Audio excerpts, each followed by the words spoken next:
तुम्हाला आता समजलं असेल की मी आज तुमच्याशी काय शेअर करणार आहे. आमचं अरेंज मॅरेज झालं की लव्ह मॅरेज झालं. सो बघा, इथे मी आता काम करता करताच मी तुमच्याशी शेअर करते. सो आता मी मस्त ना कोबीची भाजी करणार आहे. त्यासाठी मी सकाळीच ना चण्याची डाळ भिजत घालून ठेवली होती. आता मस्त कोबीची भाजी करून आज कोबीची भाजी आणि भाकरी हा बेत होता. सो नॉर्मली आमचं अरेंज मॅरेज आहे. प्रॉपर जसं कांदे पोह्यांचा कार्यक्रम होतो तसंच प्रॉपर कांदा पोह्यांचा कार्यक्रम झाला. प्रशांतची आमच्याकडे बायोडोटा जसं येतं ना, म्हणजे सर्व डिटेल्स वगैरे तसा बायोडोटा आला आणि एक फोटो आला. ते सर्व झाल्यावरती आमचं पण तसंच सेम तसंच दिलं, बायोडोटा आणि फोटो. म्हणजे त्याच्यामध्ये सर्व आपली डिटेल्स वगैरे सर्व असतं. सो एकमेकांकडे एक्सचेंज झालं ते. नंतर मग एक दिवशी ना भेटण्याचा कार्यक्रम झाला. सर्व म्हणजे त्यांच्याकडून फक्त प्रशांत आणि प्रशांतचे मोठे भाऊ दादा फक्त आले होते आणि आमच्याकडून आई, मी, भाऊ, ताई, भाऊजी, मामा हे सर्व गँग घेऊन गेले होते. त्यांच्याकडून फक्त 2 जण आले होते. सो तिकडे सर्व आम्ही बघण्याचा कार्यक्रम सर्व केला. नंतर आम्हाला 5 मिनिटांसाठी ना कन्व्हर्सेशन करायला बाजूला ठेवलं. मग त्यामध्ये त्या 1 तासामध्ये फक्त मी 15 मिनिटं बोलले नाही. प्रशांत अक्षरशः 45 मिनिट्स तोच बोलत होता. बडबड त्यांचीच चालू होती. सो तेव्हापासून मला समजलं की यांचा स्वभाव बडबडा आहे. सो त्याच्यानंतर ते सर्व झाल्यावरती मग आम्ही एकमेकांच्या घरी गेलो. त्यानंतर आम्हाला विचारण्यात आलं की कसं आहे कसं नाही आहे. सो छान वगैरे वाटलं. नंतर परत एकदा प्रशांतला मला भेटायचं होतं. सो त्यांनी परत आम्ही एकदा भेटलो. त्याच्यामध्ये पण सर्व कन्व्हर्सेशन आम्ही सर्व क्लिअर करून घेतलं की कसं काय आहे काही नाही आहे. मग त्यानंतर मग आम्ही प्रॉपर असं होकार आला त्यांच्याकडून. नंतर मग आमच्याकडून होकार गेला, कारण की प्रशांतला खूप घाई झाली होती की कधी मी होकार देतोय असं झालं होतं, कारण की त्याने मला नंतर सांगितलं. आणि माझा हा मुलगा बघण्याचा कार्यक्रम आय थिंक 3रा किंवा 4था असेल, पण प्रशांतचा मुलगी बघण्याचा कार्यक्रम खूपच म्हणजे अक्षरशः त्यांनी 10-15 तरी मुली बघितल्याच असतील. त्यानंतर मग मी 16वी का 17वी असेल, अशा प्रकारे त्यांचा बघण्याचा कार्यक्रम खूपच झाला.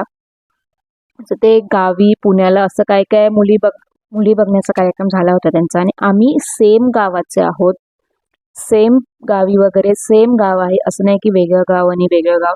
त्यांचं पण आम्ही मी चेंबूरमध्ये नाव नोंदवलं होतं, जे असतं ना विवाह मंडळ, त्यांच्यामध्ये नाव नोंदवलं होतं आणि त्यांनी पण सेम नाव नोंदवलं होतं. सो असं काहीतरी पण रिलेटिव्ह थ्रू हे स्थळ माझ्याकडे आलं होतं. त्याच्यानंतर मग माझा कार्यक्रम म्हणजे प्रॉपर असं कांदा पोह्यांचा कार्यक्रम होतो ना, तो 2दा झाला. एकदा नाही झाला, 2दा झाला. सो कसा काय मी तुम्हाला पुढे सांगतेच.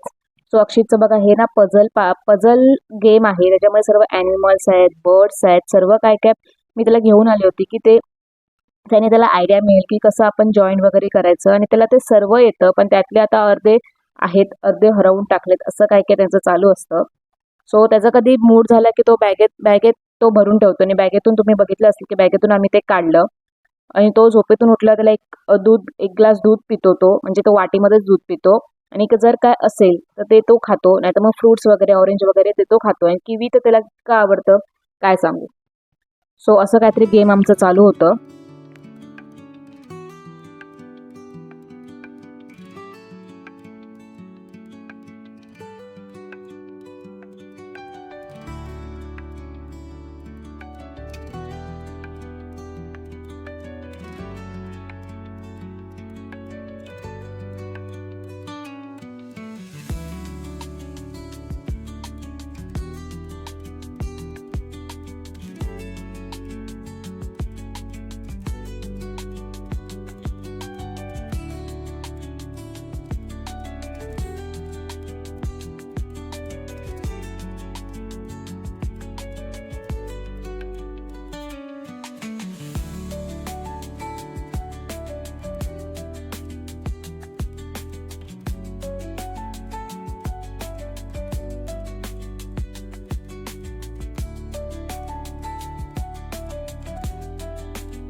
आणि बघून झाल्यानंतर आय थिंक 10 किंवा 15 दिवसांनी ना प्रशांतचा बड्डे होता नोव्हेंबर मंथमध्येच, आणि त्याला परत मला फिरायला घेऊन जायचं होतं. सो त्यांनी प्रॉपर अशी परमिशन काढली ना, आम्ही फर्स्ट टाइम एकत्र असं ठाण्याला छोटी शिर्डी आहे म्हणजे ते वर्तक नगरला, तिथे आम्ही पाया पडलो. तिथून मग कुठेतरी असंच फिरलो. मग त्याला मी गिफ्ट दिले जे आणले होते. मी तुम्हाला दाखवते की काय आहे, असेल तर नक्की दाखवेन, कारण की अक्षितने आय थिंक ते फर्स्ट दिलेलं गिफ्ट आहे ना ते फोडून टाकलंय. जर ग्रीटिंग वगैरे असतील ना तर मी नक्की उद्याच्या ब्लॉगमध्ये तुम्हाला तुमच्याशी शेअर करेन. त्याच्यानंतर मग आम्ही भेटलो, फिरलो वगैरे, कचराईला वगैरे फिरलो वगैरे. तिथे काय काय त्यांना प्रशांतला ना हे ठाण्याचं वगैरे काही माहिती नाही की ठाण्यामध्ये असं काय काय प्लेस आहेत. सो त्यांना फक्त बॉम्बे साईडचंच माहिती आहे, कारण की ते बॉम्बे साईडला राहायचे आणि बॉम्बे साईडला जॉब वगैरे तिकडेच होतं. सो फिरलं वगैरे. नंतर मग आम्ही घरी आलो. त्यानंतर परत मग त्याच मंथच्या संडेला अजून एकदा बघण्याचा कार्यक्रम, म्हणजे प्रॉपर कांदे पोहे टाईप झालं. त्या टायमाला माझे सासू सासरे आले होते, काकी सासू आले होते, काका सासू आले होते, असं काय काय पूर्ण त्यांची फॅमिली घेऊन आले होते ती लोक. आणि माझ्या घरी पण तसंच सेम सर्व फॅमिली घेऊन आले होते. नंतर मग आम्ही कांदा पोह्यांचा प्रॉपर कार्यक्रम केला. तर त्या टायमाला मला कळालं की प्रशांत कांदे पोहे खात नाही, असं काहीतरी आहे. सो त्यांनी ते कांदे पोहे खाल्ले नाही. मग त्या टायमाला असं झालं की प्रॉपर सर्व बोलणं वगैरे झालं, जसं आपण कांदा पोह्यांच्या कार्यक्रमामध्ये आपण नॉर्मली बोलतो तसंच झालं. त्यानंतर मग पॉइंट हा आला की लग्न गावी करायचं की इथे करायचं. सो कारण की माझे सासू सासरे गावी राहतात, दीर पण गावी राहतात. हे फक्त मुंबईला एकटे जॉब करणारे मुंबईला ते शिफ्ट झाले. सो आता डिसिजन हा घ्यायचा होता की आम्हाला मुंबईला लग्न करायचं होतं आणि प्रशांतला गावी लग्न करायचं होतं. सो त्याच्यावरती खूप डिस्कशन झालं, खूप काय काय, खूप खूप म्हणजे असं झालं होतं की लग्न मोडतंय की काय, जे म्हणजे आमची दोघांची पसंती होतीच. सो प्रशांत त्याच्यामध्ये इन्व्हॉल्व नाही झाले की मुंबईला लग्न करायचे की गावी लग्न करायचंय. सो आमचं असं होतं की गावी आमचं काहीच नव्हतं, घर वगैरे आहे पण सर्व मुंबईलाच आहे, त्यामुळे आमचं लग्न मुंबईलाच करायचं होतं. आणि त्यांचं असं होतं की त्यांनी नवीन घर बांधलं होतं आणि त्यांना जी घराची पहिली लक्ष्मी असते ना, जी सून असते ती गावीच यायला पाहिजे असं त्यांचं असं होतं की, कारण की घर वगैरे बांधलं होतं आणि त्यांची सर्व आई वगैरे गावीच राहतात. सो असं पॉइंट आला होता ना की लग्न मुंबईला करायचं की लग्न गावी करायचं. सो त्याच्यामध्येच ना जवळजवळ 15-20 दिवस गेले, असं कन्व्हर्सेशन चालू होते की लग्न मुंबईला करायचं की लग्न गावी करायचं. त्याच्यानंतर मग माझे वडील नाहीये, त्याच्यामुळे मग काका काकींना विचारून मग सर्व असं फिक्स झालं की लग्न गावी करायचं. मग त्याच्यानंतर मग प्रशांतकडून पण असं झालं की हा लग्न गावी करायचं. नंतर फायनली ह्या मोमेंटला पण पोचलो होतो आम्ही की कोर्ट मॅरेज करायचं का लग्न गावी, फक्त रिसेप्शन झालं की फायनली. नंतर आता असं वाटतंय की एवढं धूमधडाक्यात लग्न झालं नसतं आणि फक्त कोर्ट मॅरेज लग्न झालं असतं ना, की जे आपण लोन घेऊन पैसे लग्न करतो, आताच्या सिच्युएशन मध्ये असं असतं की लोन घेऊन लग्न करायचं आणि बाकी सर्व आयुष्य लोन मध्येच जातं. सो ह्या पॉइंटचं घेऊन असं वाटतं की आपण लग्न जर नॉर्मली कोर्ट मॅरेज केलं असतं तर खूप छान झालं असतं, पैसे वाचले असते. पण असं ना की समाज काय बोलेल, लोक काय बोलतील, असं त्याच्या कारणाने ना लग्न खूप छान असं झालं आणि लग्न ते पण गावी झालं. म्हणजे गावी झालं, हा डिसिजन फिक्स झाला की लग्न गावी करायचं. त्याच्यानंतर अजून एकदा जी बोलतात ना, काय ते बोलतात, एक एक वर्ड आहे,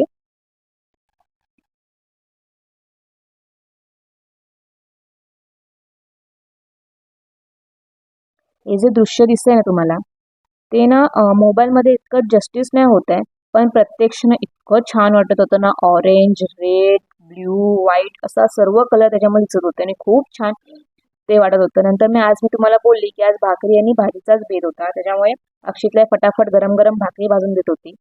नंतर नंतर शेवटचा फर्स्ट कांदापोह्यांचा आमचा कार्यक्रम झाला. त्याच्यानंतर मग प्रॉपर ठासणीचा कार्यक्रम कसा असतो, त्याच्यामध्येच लग्न डेट, साखरपुडा डेट असं सर्व फिक्स होतं. त्यानंतर परत मग कांदापोह्यांचा तसंच ठासणीच्या स्वरूपात कांदापोह्यांचा कार्यक्रम झाला. नंतर मग असं झालं की सर्व फिक्स झालं. त्याच्यामध्ये पण मुहूर्त मिळत नव्हते, गावी लग्न करायचं. सो फर्स्ट जेव्हा लग्नाची डेट फिक्स झाली ती मे मध्ये फिक्स झाली. नंतर मग आमचा साखरपुडा झाला फेब्रुवारीमध्ये. आणि आमचं लक इतकं हे आहे की त्याच टायमाला कोरोना आला.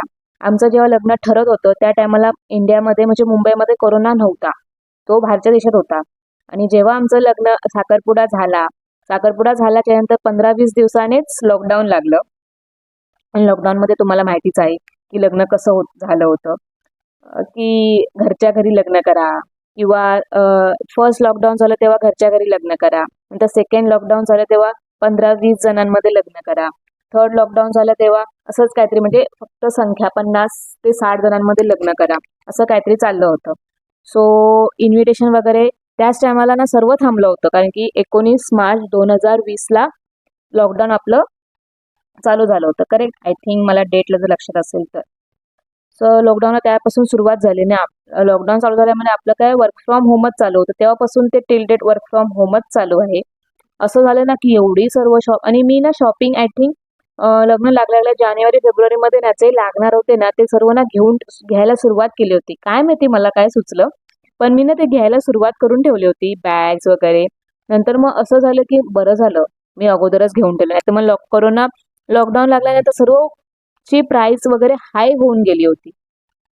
सो असं काहीतरी चाललं होतं त्या टायमाला. सो लॉकडाऊन पूर्ण सर्वच बंद झालं होतं, त्याच्यामुळे ते लग्न पण त्या टायमाला हो नाही करून मग नंतर दिवाळीनंतर लग्न करायचं असं फिक्स झालं आमचं. त्याच्यानंतर मग काहीच नाही कन्व्हर्सेशन त्याच्यामध्ये, आपण कुठे जाऊ पण शकत नाही, काही नाहीये, फक्त घरातल्या घरात तेच कम्प्युटर घेऊन बसायचं, तेच कामं करायचं, तेच काय नाही काय चालू होतं. त्या टायमाला मी भाकरी करायला शिकली, जेवण ॲटलिस्ट थोडंफार का होईना जेवण बनवायला शिकले मी.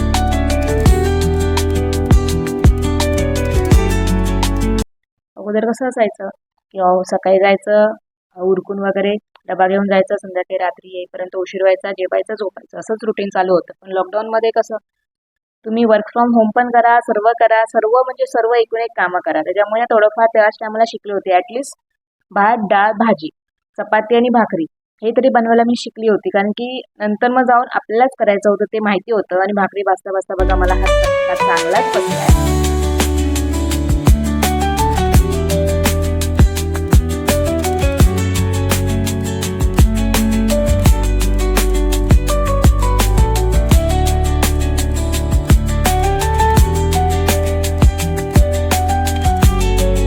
सो त्या टायमाला सर्व मी शिकून घेतले. नंतर मग आम्हाला दोघांनाच राहायचं होतं, कारण की कोणी दाखवायला नव्हतं, काही नव्हतं. त्याच्यामुळे ना आधी थोडंफार प्रिपेअर करून ठेवलं होतं मी की हे हे शिकायचं आहे. त्याच्यानंतर मग आता मी इथे येते, फटाफट सर्व आवरून घेतलं, जेवून वगैरे आम्ही सर्व घेतलं. आता ही सर्व पसारा आहे ना तो फटाफट मी आवरून घेते. त्यानंतर लॉकडाऊन लागलं. लॉकडाऊन लागल्यानंतर मग परत तो टॉपिक वर आला होता की गावी लग्न करूया, इथे लग्न करूया. कारण की फक्त ते त्यांचं रेस्ट्रिक्शन होतं की ह्याच माणसांमध्येच लग्न करायचं, एवढीच माणसं असायला पाहिजे. त्याच्यामुळे मुंबईमध्ये झालं असतं तरी इझी झालं असतं की कारण की गावी जर आपण गेलो असतो तर गावीमध्ये कसं होतं, गावी तुम्ही साईडला राहायचं 14 दिवस, क्वारंटाईन करून घ्यायचं स्वतःला 14 दिवस, त्यानंतर मग लग्न करायचं. तर एवढ्या माणसांना घेऊन गावी कसं करणार 14 दिवस, आणि आपल्याला सुट्टी पण मिळणार नाही. इट्स नॉट पॉसिबल की 14 दिवस, म्हणजे जवळजवळ ॲटलिस्ट 20-25 दिवस सुट्टी पाहिजे होती सर्व जेवढे लग्नाला गावी जाणार होते तेव्हा. मग त्याच्यामुळे ते कॅन्सल झालं, गावी पण करायचं कॅन्सल झालं, इथे पण करायचं कॅन्सल झालं. त्यानंतर मग ते डिसाईड झालं की आपण नंतर बघूया, म्हणजे दिवाळी झाल्यानंतर. परत तेच पॉईंट होता की गावी लग्न करायचं, इथे लग्न करायचं, कारण की लॉकडाऊन तर वाढतच जात होतं, कमी तर व्हायचं नावच घेत नव्हतं.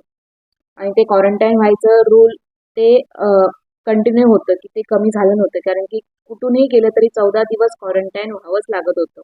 आणि आपल्याला इट्स नॉट पॉसिबल की आपल्याला एवढे दिवस सुट्टी तर मिळतच नाही, वर्क फ्रॉम होम असू दे की काही असू दे, पण एवढे दिवस सुट्टी तर मिळणारच नाही. सो कसं कसं करायचं, ते गावी करायचं लग्न करायचं की इथे लग्न करायचं, असं झालं होतं की नाही लग्न करायचंय आम्हाला फायनली. तुम्ही तुमचं जगा, आम्हाला आमचं जगू द्या, कारण की त्या टेन्शनमध्ये खूप खूप ते कन्व्हर्सेशन चालू होतं की तेच फक्त डोक्यात चाललं होतं की कुठे लग्न करायचं, ह्यांचं त्यांचं त्यांचं खूप खूप इतकं कन्व्हर्सेशन चालू होतं ना की स्वप्नात पण असं कोणी विचारतंय का काय असं झालं होतं मला. त्याच्यामुळे ना असं डोक्याला एकदम शांती पाहिजे होती. फायनली ते डिसाईड झालं की कुठे लग्न करायचं, इथे लग्न करायचं, गावी लग्न करायचं. कारण की तिसऱ्या कोरोनाच्या ह्याच्यामध्ये आय थिंक थोडेफार रूल्स चेंज झाले होते की तुम्ही माणसं वाढवू शकता किंवा अ, अजून काय काय मला तर आठवत नाहीये काय झालं होतं. जेवढं आठवतं तुम्हाला मी सांगते की जास्त ॲटलिस्ट 100 पर्यंत माणसं तुम्ही घेऊ शकता दोघांकडून. नंतर मग क्वारंटाईनचं रूल पण आय थिंक चेंज झालं होतं. तेव्हा ते क्वारंटाईन रूल व्हायलाच पाहिजे असं काही नव्हतं. त्याच्यामुळे नंतर मग डिसाईड झालं की गावी लग्न करायचं का इथे लग्न करायचं.